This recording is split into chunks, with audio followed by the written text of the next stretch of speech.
오늘 그슬린 나무라고 하는 제목으로 하나님의 말씀을 함께 나누고자 합니다. 이 말씀은 성경을 통독하시는 분들이 종종 읽고 있지만 어떤 배경에서 무슨 뜻으로 하나님께서 이 말씀을 주셨는지 잘 이해가 되지 않는 부분 중에 하나입니다. 스가랴 3장 2절 3절 여호와께서 사단에게 이르시되 사단아 여호와가 너를 책망하노라. 예루살렘을 택한 여호와가 너를 책망하노라. 이는 불에서 꺼낸 거슬린 나무가 아니냐 하실 때에 여호수아가 더러운 옷을 입고 천사 앞에 섰는지라. 이스라엘 백성들이 하나님을 거역하고 우상 숭배에 빠졌을 때 하나님께서 이스라엘 백성들을 이방인들의 손에 붙이셨습니다. 잘 아시는 대로 주전 605년에 이스라엘 백성들은 바벨론의 포로로 잡혀갔습니다. 이스라엘 백성들이 포로로 잡혀갈 때는 괜히 그런 일이 일어나는 것이 아니고 너무나 오랜 세월 동안 하나님을 배반하고 거역하고 또 우상숭배에 빠져 있으면 하나님께서 이방 나라들을 채찍으로 사용하셔서 그들에게 고난을 주십니다. 그럼 그들이 이제 바벨론의 포로로 잡혀간 것입니다. 그러나 다 잡혀간 것이 아니고 이제 상당수가 남아 있었는데 주전 597년에 그러니까 한 7, 8년 정도 지난 후에 다시 쳐들어와서 또 한 번 포로로 잡아갔습니다. 그리고 586년에 한 11년 정도 지난 후에 완전히 다 예루살렘이 이제 폐허가 되었습니다. 다 잡혀갔습니다. 그런데 에레미야 29장 10절 말씀에 보면 이와 같이 예언이 되어 있습니다. 나 여호와가 이같이 말하노라. 바벨론에서 70년이 차면 내가 너희를 권고하여 나의 선한 말을 너희에게 실행하여 너희를 이곳으로 돌아오게 하리라. 주전 605년경에 이스라엘 백성들이 바벨론의 포로로 잡혀갈 때 하나님께서 선지자에게 예언을 해놓으셨는데 그것이 70년이 차면 너희가 다시 이 땅으로 돌아오리라. 그 포로 생활을 몇 년 하겠다는 것입니까? 70년을 하겠다는 것입니다. 포로 생활 70년이 찼을 때 주전 536년입니다. 605년에 잡혀가서 한 70년이 흐르고 주전 536년이 되었을 때에 하나님께서 에레미야 선지자를 통해서 하신 예언의 말씀이 아주 정확하게 성취되는 장면이 나옵니다.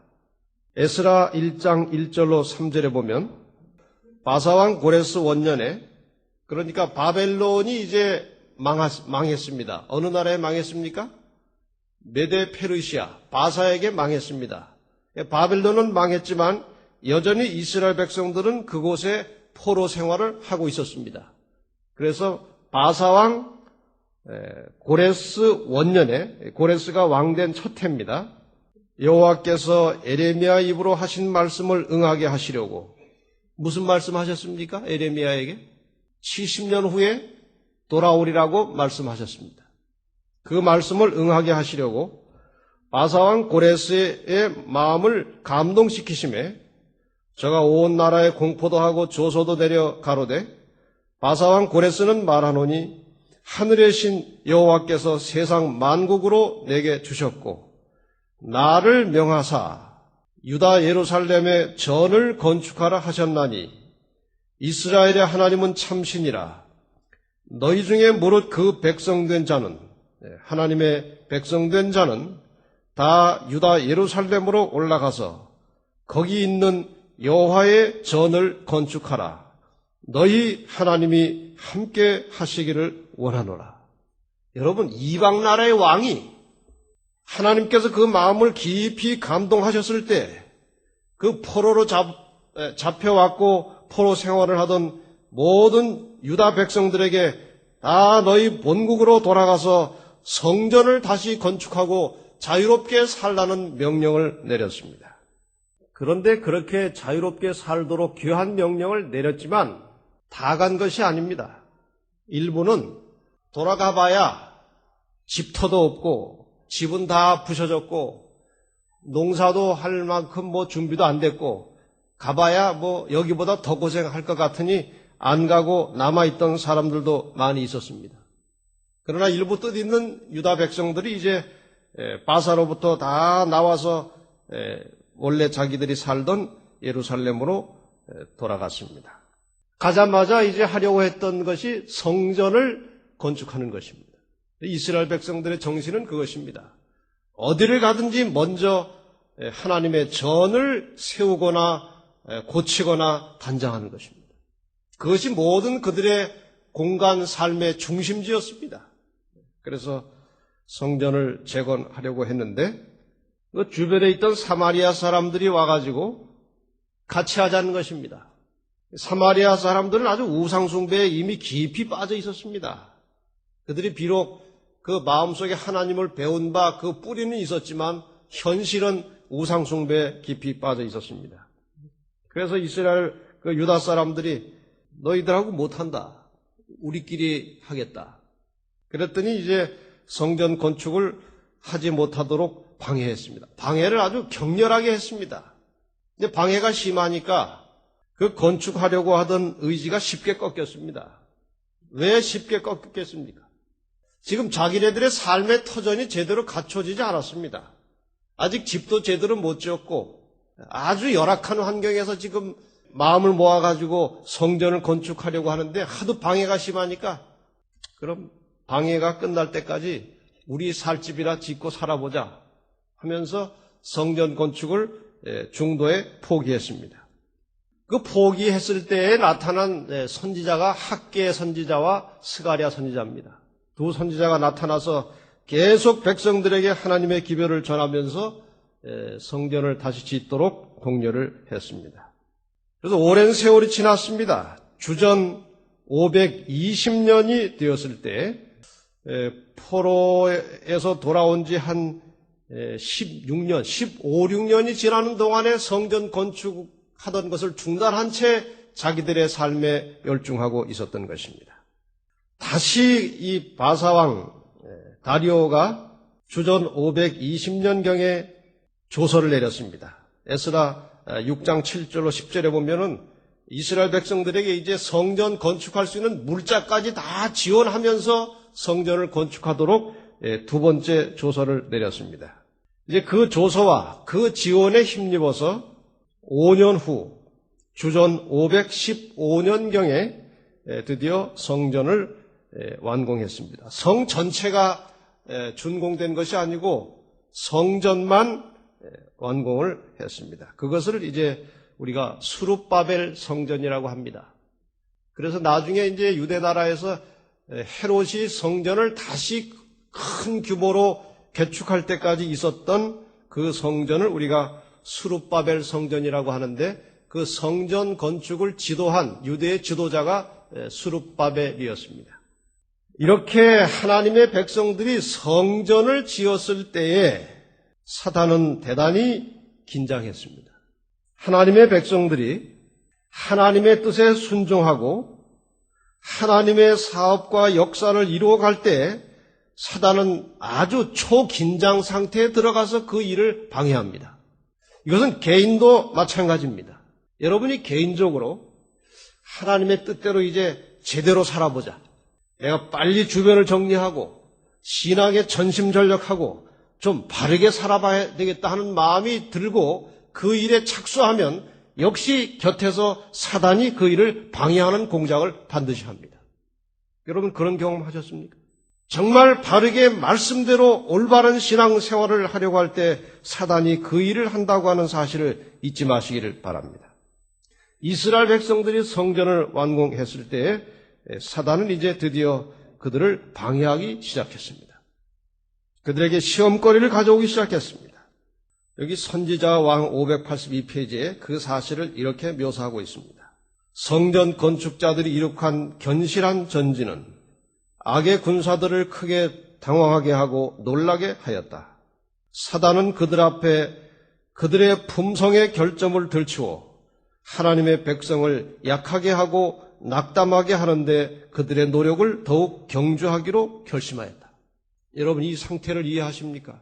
외형적으로 성전을 건축하고 이들이 하나님의 뜻에 순종하기로 준비되었을 때 사단이 시도한 시련은 이스라엘 백성들이, 유다 백성들이 얼마나 죄 가운데 빠져서 살았는지 그 실체를 알려주면서 너희 같은 죄인들이 뭘 하려고 그러느냐, 그렇게 낙담시키기 위해서 사단은 이제 공작을 시작한 것입니다. 이스라엘은 언제나 사단의 표적의 대상이었습니다. 하나님에 대한 지식을 보존하고 메시아에 관한 소식을 온 세상에 전해야 하는 사명, 그 중대한 사명을 가진 이스라엘 백성들은 언제나 사단의 특별한 표적 대상이었습니다. 아주 집중적이고 맹렬한 공격을 자주 받았습니다. 그런데 이러한 사단의 집중적인 공격이 역사의 마지막에 그 표적이 바뀌는 기록이 나오는데 계시록 12장 17절에 보면 여러분이 잘 아시는 대로 용이, 사단이 여자에게 교회를 향하여 분노하여 돌아가서 그 여자의 남은 자손, 그 교회 역사를 통해서 순수하게 하나님의 말씀을 따르고자 하는 하나님의 참 백성들, 곧 하나님의 계명을 지키며 예수의 증거를 가진 자들로 더불어 싸우려고 바다 모래 위에 섰더라. 이스라엘을 향한 사단의 표적과 그 사단의 공격이 이제 옮겨졌는데 그것은 이 시대에 하나님의 계명을 존중하고 지키며 말씀에 순종하는 그분의 백성들에게 옮겨졌습니다. 그 백성 중에 한 무리가 바로 이 역사의 마지막에 하나님의 계명에 명시된 안식일을 존중하여 지키고 있는 재림교회 교인들, 이 교회도 역시 사단의 특별한 표적 대상입니다. 이제 이스라엘 백성들이 성전을 건축하고 뭔가 시작하려고 할 때에 사탄이 어떻게 일하고 있는지 그 장면을 스가랴가 계시로 본 것입니다. 물론 이것은 상징적인 계시로 본 것입니다. 이스라엘 백성들이 이제 영적인 부흥과 함께 하나님의 은총을 회복하려고 하는 단계에서 사단이 공격을 시작한 것입니다. 그 스가랴가 본 계시가 바로 사단이 어떤 정신으로 어떤 전략으로 이스라엘을 공격해 오는 것인지 그 실체를 보여준 것입니다. 스가랴 3장 1절 대제사장 여호수아는 이 당시 여호수아가 있었습니까? 없었습니까?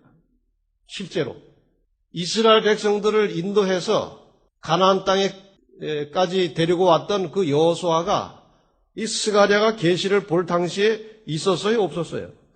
없었습니다. 이미 죽은 사람이었습니다. 그런데 이제 하나의 상징적으로 이 계시 가운데 이것을 본 것입니다. 여호수아는 여호와의 사자 앞에 섰고 사단은 그의 우편에 서서 그를 대적하는 것을 여호와께서 내게 보이시니라. 내게는 스가랴입니다. 사단이 대제사장 여호수아를 대적하고 있는 장면을 이제 스가랴가 계시를 통해서 보았다는 것입니다. 무엇을 어떻게 대적하고 있었는가? 그것이 오늘 본문의 말씀입니다. 다시 한번 보겠습니다. 여호와께서 사단에게 이르시되 사단아 여호와가 너를 책망하노라. 예루살렘을 택한 여호와가 너를 책망하노라. 이는 불에서 꺼낸 거슬린 나무가 아니냐 하실 때 여호수아가 더러운 옷을 입고 천사 앞에 섰는지라. 여호수아가 대제사장인데 무슨 옷을 입었다고 그랬습니까? 더러운 옷을 입고 있었습니다. 그 더러운 옷을 입고 있는 대제사장 여호수아를 향해서 사단이 공격하는 것입니다. 네가 백성을 대표한다는 대제사장으로서 그렇게 더러운 옷을 입고 어떻게 하나님의 일을 하려고 하느냐 하는 것입니다. 여호수아는 할 말이 없었습니다. 자기 옷이 실제로 더러워져 있었습니다. 이 더러운 옷을 입은 여호수아의 상태에 대해서 선지자 왕 583페이지에 이렇게 설명하고 있습니다. 사단은 이스라엘이 하나님의 은총을 회복할 수 없는 이유로서 그들의 범죄를 지적하였다. 사단은 그들을 자기가 사로잡은 것이라고 주장하고 그들은 자기 수중에 들어가야 할 것이라고 요구한다. 하나님, 이렇게 더러운 자가 어떻게 하나님 백성입니까? 이렇게 더러운 죄를 지은 자는 내 수중에 들어와야지 하나님 편이 아닙니다. 이렇게 공격을 한 것입니다. 다시 말해서 너희들이 아무리 성전을 새로 건축하고 아무리 영적으로 부흥을 일으키고 새 출발을 하려고 해도 그렇게 죄된 모습으로 너희들이 감히 어떻게 하나님의 일을 하겠느냐 하고 사단이 이제 공격하고 있었다는 것입니다. 사실 이스라엘 백성들은 바벨론의 포로로 잡혀가기 전에도 온갖 죄악과 우상숭배에 깊이 빠져 있다가 그러한 죄악의 결과 때문에 바벨론의 포로로 잡혀갔습니다. 포로로 잡혀가서 제대로 살았겠습니까? 포로 생활 속에서 신앙을 지킨다는 것이 결코 쉬운 일이 아닙니다. 그 땅에 우상이 굉장히 많았습니다. 바벨론은 우상 숭배의 가장 대표적인 국가입니다.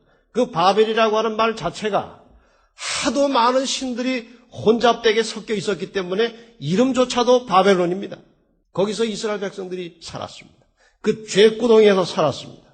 죄에서 살다가 포로로 잡혀가서 더 아주 흉악한 죄구덩이에 살다가 하나님께서 건져내 나오신 것입니다. 그 바벨론이라고 하는 죄악의 불구덩이, 죄악의 풀무 속에 살다가 이제 간신히 본국으로 돌아온 이스라엘 백성들의 모습이 바로 불에서 거슬린 나무 같았던 것입니다.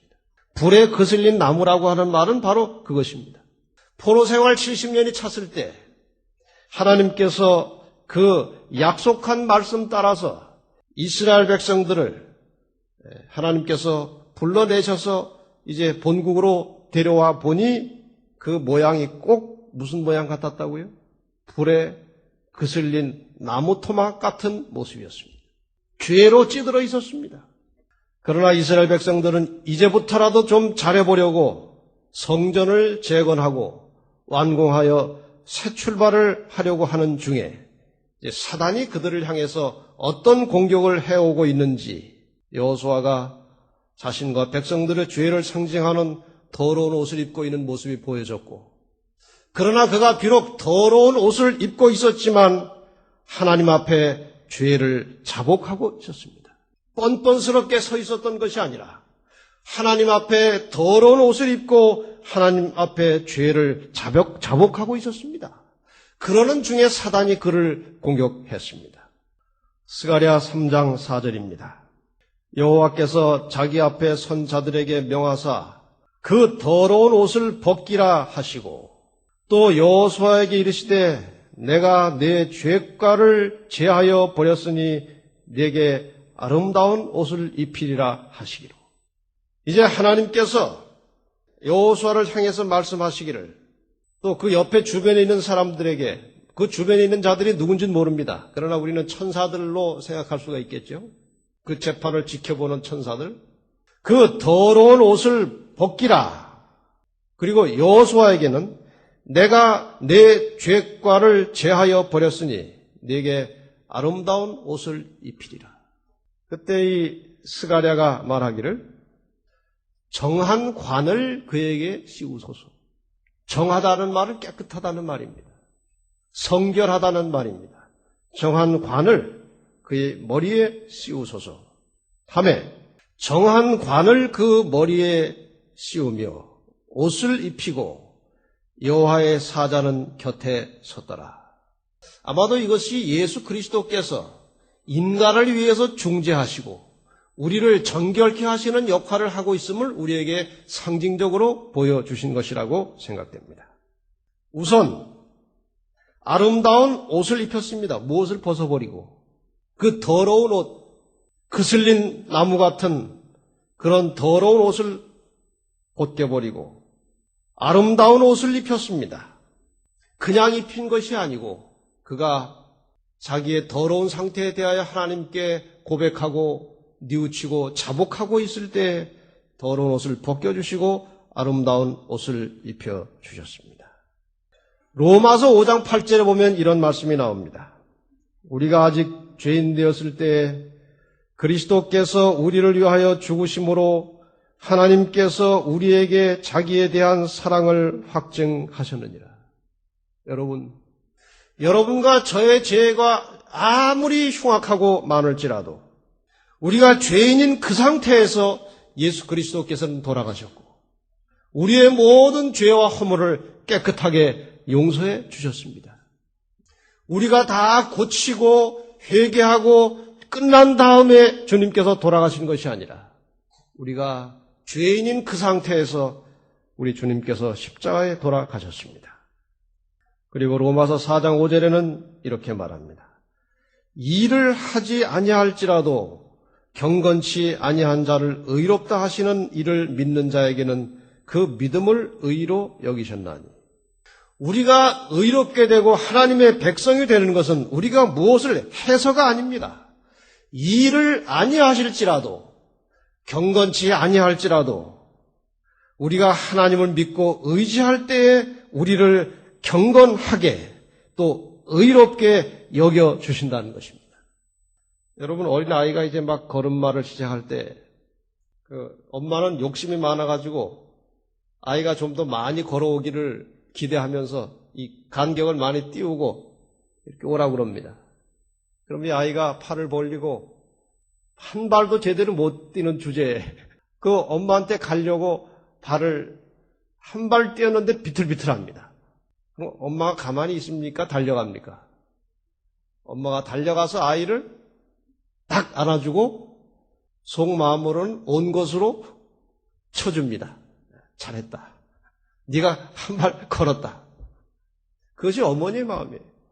우리가 하나님을 믿고 의지할 때 하나님께서는 마치 어머니가 이제 간신히 발 띄어서 걷는 아이가 걸음도 못 걸었지만 걸은 것으로 간주하듯이 하나님께서 우리를 의롭다고 경건하다고 인정하고 쳐주십니다.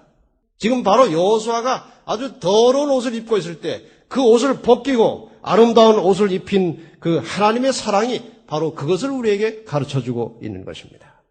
그 다음에 무엇을 씌웠습니까? 정한 관을 씌웠다. 이 관은 출애굽기 28장 36절과 37절에 보면 제사장이 쓰던 모자였습니다.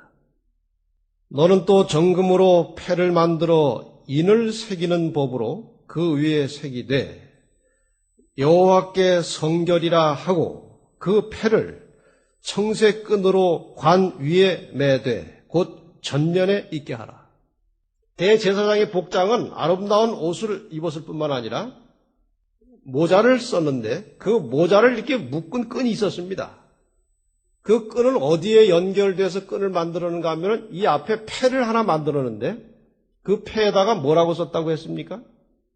여호와께 성결이라고 하는 패를 만들어서 그 패를 모자 쓴 상태에서 그 패를 여기다가 붙이고 뒤로 끈을 묶어서 그 모자 앞에 제목은 여호와께 성결입니다. 그것이 바로 제사장의 관입니다. 그러니까 여호수아는 이 더러운 옷이 벗겨지고 실제로 아름다운 제사장 옷을 입었고 관도 제사장 관을 썼다는 것입니다. 우리가 모두 다 불에 그슬린 나무 같은 존재들이지만 예수 그리스도께서 우리에게 제사장이 쓰는 관을 씌워주시고 자신의 옷, 제사장의 옷을 우리에게 입혀주셨습니다. 우리 모두가 다 제사장이 된 것입니다. 다시 말하면 불완전하고 부족한 인간에게 하나님의 일을 할 수 있는 자격을 부여하셨다는 것입니다. 이것은 마치 우리가 아무 자격도 능력도 힘도 없지만 하나님께서 이 교회에서 일할 수 있도록 직분을 다양하게 맡겨주시고 우리로 하여금 하나님의 일을 하도록 사명을 주신 것과 같은 원리입니다. 여러분, 교회에서 어떤 일이라도 직분이 주어질 때 감사하는 마음으로 받으시고 열심히 성실하게 주의 사업에 봉사하시기를 바랍니다. 이건 무슨 자격 때문에 주어지는 것이 아닙니다. 그냥 하나님의 은혜로 우리에게 주어지는 직분입니다. 그래서 베드로전서 2장 9절에는 이와 같이 말씀하고 있습니다. 오직 너희는 택하신 족속이요 왕같은 제사장들이요 거룩한 나라요 그의 소유된 백성이니 이는 너희를 어두운 데서 불러내어 그의 기이한 빛에 들어가게 하신 자의 아름다운 덕을 선전하게 하려 하십니다. 정말 불에 그슬린 나무 토막 같은 우리를 하나님께서 택하셔서 그 더러운 옷을 벗겨내시고 제사장의 관을 씌우셔서 우리에게 제사장으로 임명하셨습니다.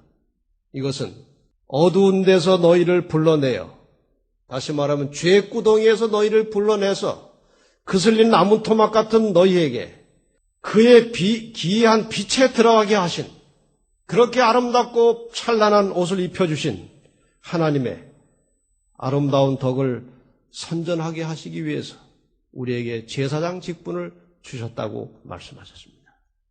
여러분, 이 하나님의 놀라운 은혜에 감사하는 마음으로 정말 더러운 저희에게 그 옷을 벗기시고 깨끗한 옷을 입히시고 제사장의 직분을 주신 하나님께 대하여 늘 감사하는 마음으로 이러한 하나님의 사랑과 섭리를 다른 사람들에게 나누며 전하시는 성도들이 되시기를 간절히 바랍니다.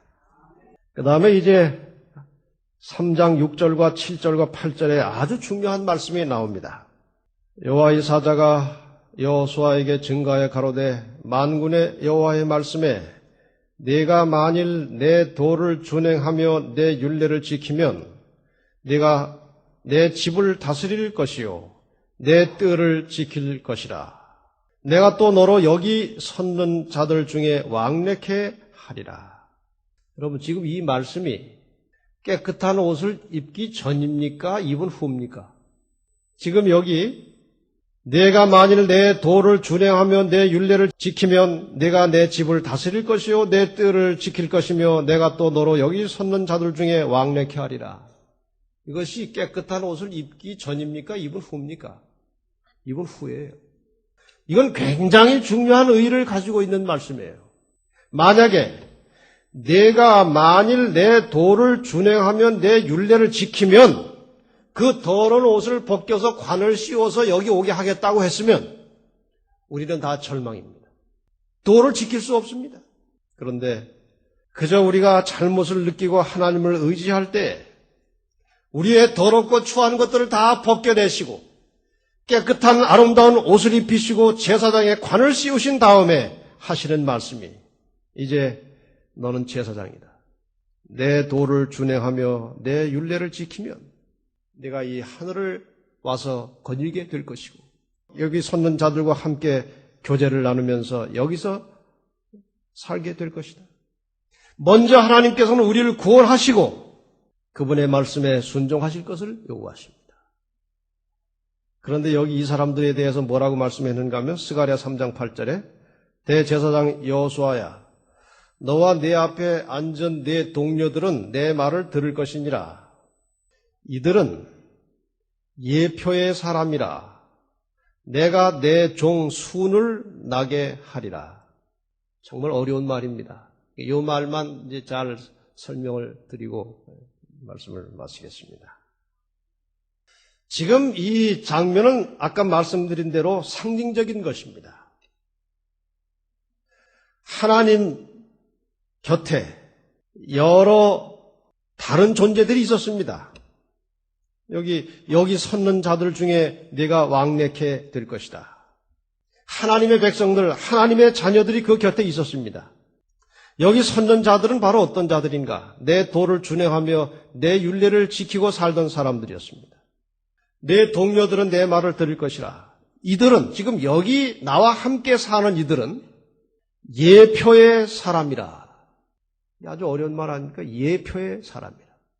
그런데 가려 뽑은 기별 386페이지에 보면 정확하게 그 예표의 사람을 설명하고 있습니다. 선지자는 하나님의 계명을 지키는 백성들을 묘사하여 예표의 사람들이라고 하였다. 지금 여기 하나님께서 예표의 사람들이라 너도 이들 중에 하나가 될 것이라고 말씀하셨을 때 그 예표의 사람들은 하나님의 말씀에 즐겨 순종하는 백성들이었습니다. 예표가 뭔가? 예표라고 하는 말을 이제 히브리어에서 찾아보면 모페트라고 되어 있습니다. 모페트. 이 모페트라고 하는 단어가 지금 스가랴서에서만 예표라고 하는 말로 되어 있고 다른 대부분의 성경절에서는 이 똑같은 모페트라고 하는 말은 기적 혹은 이적이라고 설명이 되어 있습니다. 왜 예표의 사람이라고 하는 말과 기적이라고 하는 말이 같이 연결되느냐 이것입니다. 예표의 사람을 다른 말로 하면 기적의 사람이라는 말입니다. 저는 한참 생각을 했습니다.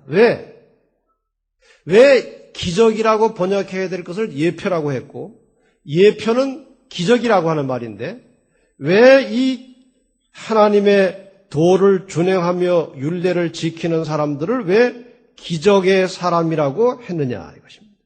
여러분 이적 혹은 기적이라고 하는 말이 무슨 말입니까? 사람이 할 수 없는 일을 하나님께서 하셨을 때 그것을 무엇이라고 합니까? 이적 혹은 기적이라고 합니다. 이런 의미에서 볼 때 하나님의 말씀에 순종하는 사람을 기적의 사람, 이적의 사람이라고 한 데는 아마 두 가지 이유가 있을 것입니다. 하나는 사람이 하나님의 계명을 지키고 하나님의 말씀에 순종하면 변화가 일어납니다. 하나님의 율례를 지키고 하나님의 도를 지키면 그 말씀에 순종하는 사람 자체의 삶에 기적이 일어납니다. 그래서 이것이 예표의 사람, 기적의 사람이라고 표현하는 것입니다. 또 한 가지는 자신만 기적을 체험하는 것이 아니라 기적을 일으키는 사람입니다. 기적적인 변화를 통해서 하나님의 말씀을 체험한 사람들은 다른 사람들에게도 증언을 해서 그 사람들도 하나님 말씀 안에 들어와서 기적을 체험하도록 하는 기적을 일으키는 사람들입니다. 다시 말씀드립니다. 예표의 사람은 기적의 사람입니다. 예표의 사람은 하나님의 말씀의 도를 순종하고 사는 사람들입니다. 그들의 생활 속에 기적이 일어납니다. 그리고 다른 사람들도 그 안으로 끌어들여서 기적을 체험하도록 기적을 일으키는 사람들입니다.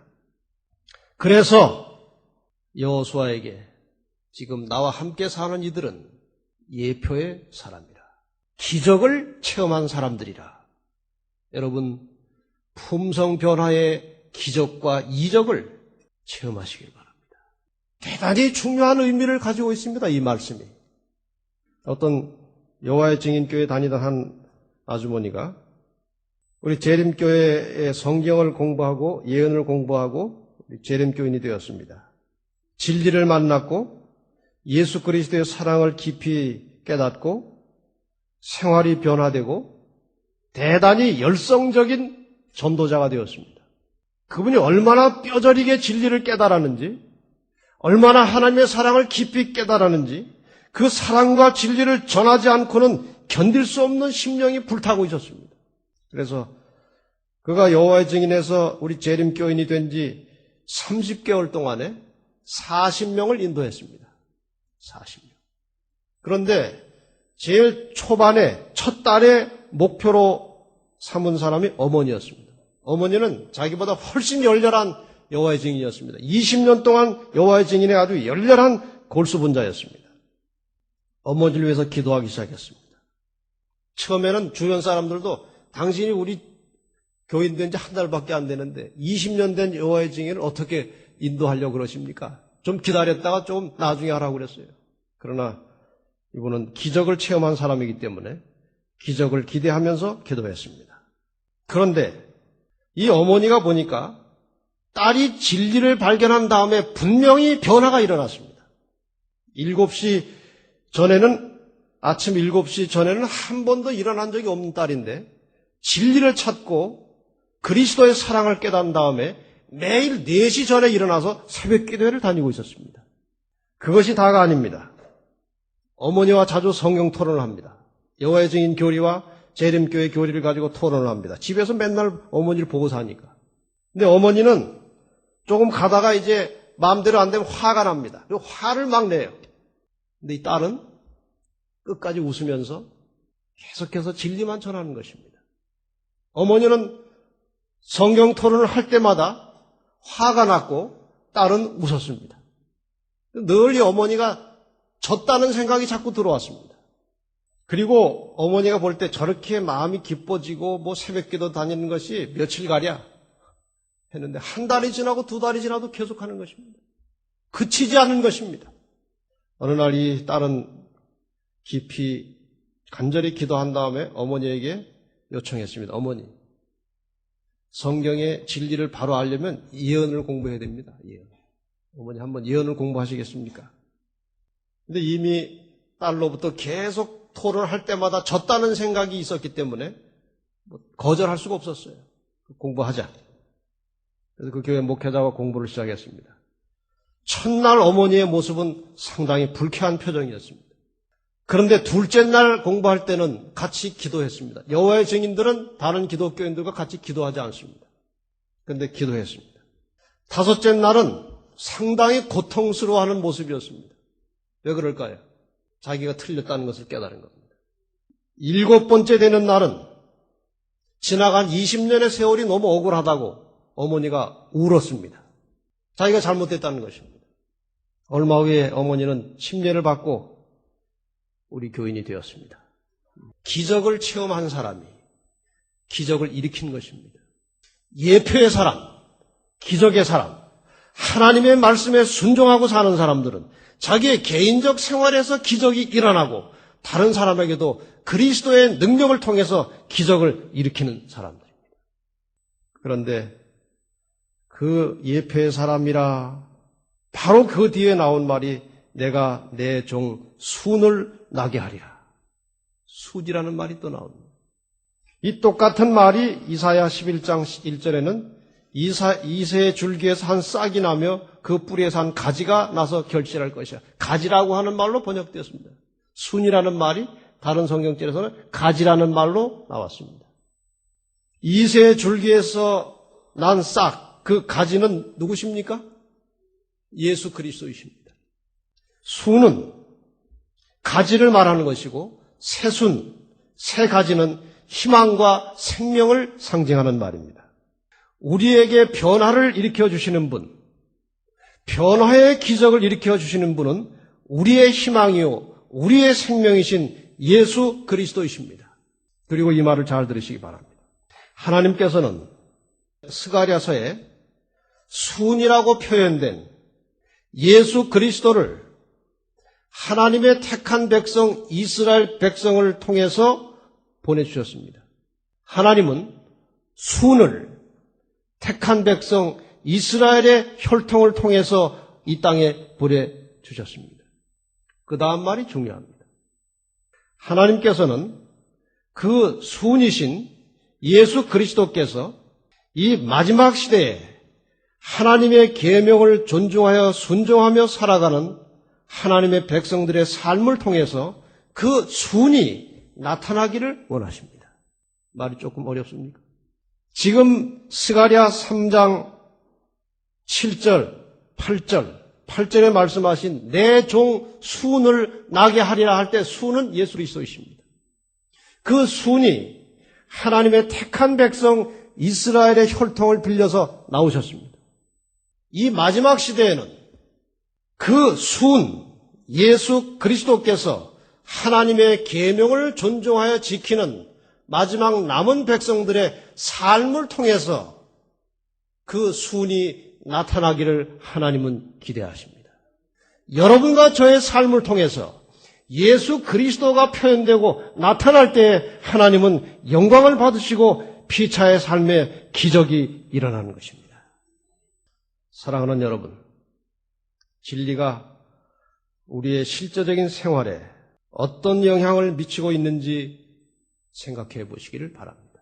진리를 만난 내 생활 속에 어떤 영향을 그 진리가 미치고 있는지, 진리를 만난 사람이 진리에 의해서 변화되지 않으면 반대가 됩니다. 독선적이고 율법적이고 아주 골치 아픈 사람이 됩니다. 진리를 만나면 정말로 품성이 변화되든지 아니면 독선적이고 율법적인 사람이 되어버립니다. 같은 태양빛 아래서 구두약은 녹아버리고 진흙땅은 굳어버립니다. 진리가 우리를 변화하게 만들 수도 있고 우리를 아주 독선적인 사람으로 만들 수도 있습니다. 그 대표적인 예가 유대인들입니다. 진리 자체를 만났습니다. 진리를 봤습니다. 유대인들이. 그러나 그들이 거절했습니다. 바리새인들 제사장들, 랍비들. 진리를 보았고 진리를 만났지만 진리에 의해서 변화되지 않고 오히려 교만하고 다른 사람을 정죄하고 겉과 속이 다른 회칠한 무덤 같은 사람들이 되어버리고 말았습니다.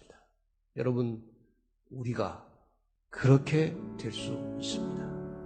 여러분, 진리에 만족만 하지 마시고 진리로부터 영향을 받되 진리에 의해서 변화되고 기적이 일어나고 품성이 바뀌고 우리의 모든 삶을 통해서 순이신 예수 그리스도께서 우리의 생활 속에 품성 속에 나타남으로 하나님께 영광을 돌리고 많은 사람들을 주님께로 인도하는 이 놀라운 역사에 함께 동참하시기를 간절히 바라면서 말씀을 마치겠습니다.